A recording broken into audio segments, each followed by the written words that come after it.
आप बड़े अल्फाज लिखते हैं उसके अंदर इनका जो इस्तेमाल है वो कैसे आएगा। अब देखो एक लफ्ज़ में लिख रहा हूँ, मीम ज़बर नून अलिफ ना और नून, मनान। अब देखें इसके अंदर वही क्लॉकवाइज शेप ऑफ मून आया हुआ है। इसके बाद है हे रे अलिफ और जीम,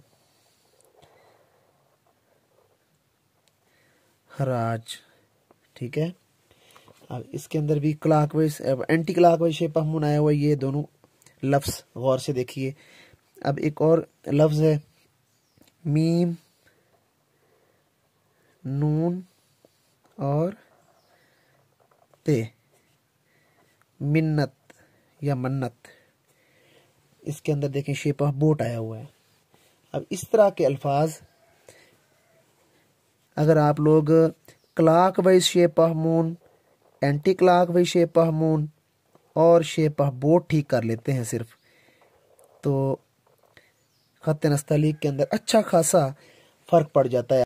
रहीम तमाम स्टूडेंट, उम्मीद है आप सब लोग खैरियत से होंगे। मैं हूं खिजर हयात और आप देख रहे हैं मेरा YouTube channel Khizar writing studio.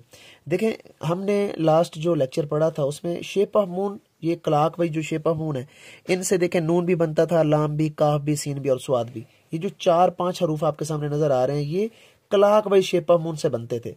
ठीक है, उसके बाद शेप ऑफ बोट के बारे में भी आपने पढ़ा था। इससे बे बनता है, फे बनता है और क्याफ भी बनता है, बड़िए भी बनता था। तो anti clockwise shape of moon से 2 हमारे हरूफ बनते थे, जीम और आइन। ठीक है, तो अब इसकी प्रैक्टिस कैसे करवानी है बच्चों से, तो ये देखें ये anti clockwise shape of moon की प्रैक्टिस है और इससे हमारे ये वाले हरूफ बनेंगे, जीम की पूरी फैमिली बनेगी और आइन की भी फैमिली, यानी आइन और गाइन ये आ जाएगा। इसी तरह क्लॉकवाइज शेप ऑफ मून से भी हमारे नून, लाम, काफ भी बनता है, सीन भी बनता है, स्वाद भी बनता है और ये वाले जो हमारे हरूफ हैं ये आ जाते हैं क्लॉकवाइज शेप ऑफ मून से। इसकी प्रैक्टिस आपने ऐसे करनी है, क्लॉकवाइज शेप ऑफ मून, एक एंगल इसका अप एक डाउन होना है। तो जिस तरह आप बड़े अल्फाज लिखते हैं उसके अंदर इनका जो इस्तेमाल है वो कैसे आएगा। अब देखो एक लफ्ज़ में लिख रहा हूँ, मीम ज़बर नून अलिफ ना और नून, मनान। अब देखें इसके अंदर वही क्लॉकवाइज शेप ऑफ मून आया हुआ है। इसके बाद है हे रे अलिफ और जीम, हराज। ठीक है, अब इसके अंदर भी clockwise anti clockwise shape of moon आया हुआ है। ये दोनों लफ्ज़ गौर से देखिए। अब एक और लफ्ज़ है मीम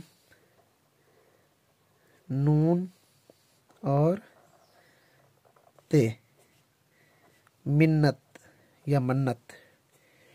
इसके अंदर देखें शेप ऑफ बोट आया हुआ है। अब इस तरह के अल्फाज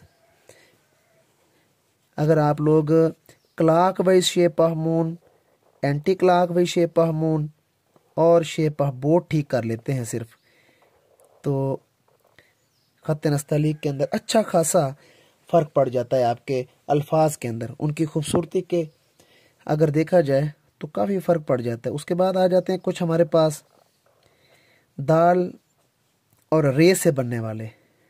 ठीक है, दाल और रे से बनने वाले कुछ लफ्ज़ आ जाते हैं, बे और दाल से बनने वाले कुछ लफ्ज़ आ जाते हैं। इसी तरह आइन और दाल, अब ये इस तरह लिखे जाएंगे जिस तरह ये देखें, मंदर मीम नून दाल और रे, मंदर। एक और लफ्ज़ है बंदर, बे नून दाल और रे, मंदर, बंदर। के बाद है जीम नून दाल और रे, ये ऐसे अल्फाज, ये सब इसके अंदर clock wise shape of moon और anti clock wise shape of moon आया हुआ है। ये देखें, जब तक आप हरूफ तहज्जुद ठीक नहीं करेंगे तब तक आपके अल्फाज प्यारे नहीं बनेंगे। अल्फाज का ताल्लुक हरूफ तहज्जुद के साथ जुड़ा हुआ है।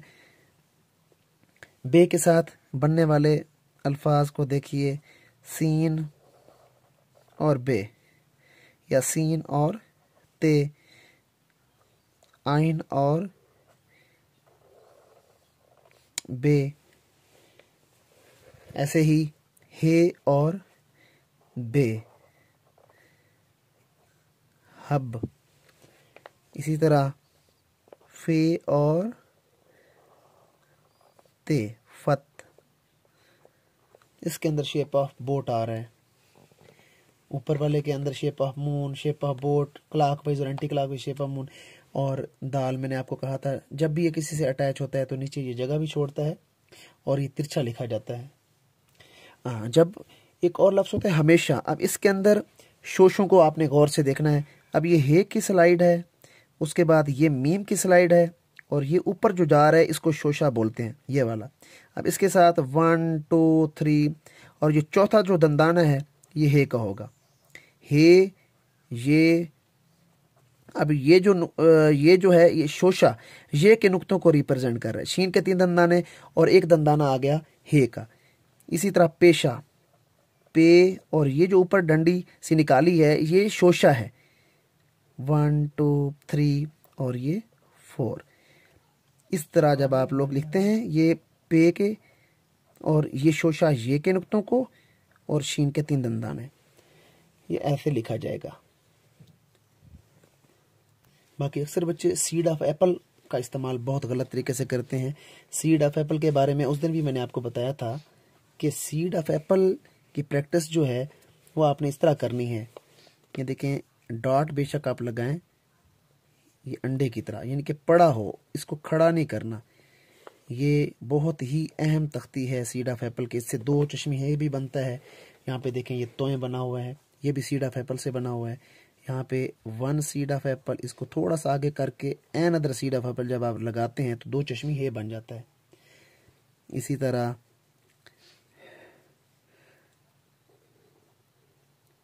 ये देखिए इसके अंदर भे या फे, भे या फे, ये भी ऐसे ही लिखा जाएगा 2 सीड ऑफ एप्पल के साथ। स्वाद को देखें, इसके अंदर भी सीड ऑफ एप्पल आया हुआ है। सीड ऑफ एप्पल को जब आप खड़ा करते हैं हवा में तो ये गलत हो जाता है, इससे कोई भी लफ्ज़ नहीं बन सकता। ये हमेशा दाएं से बाएं लिखा जाता है। ये देखें गौर से, ये पड़ा है लाइन पे, दाएं से बाएं लिखा जाएगा। ये भी लाइन पे पड़ा है, खड़ा नहीं है। ये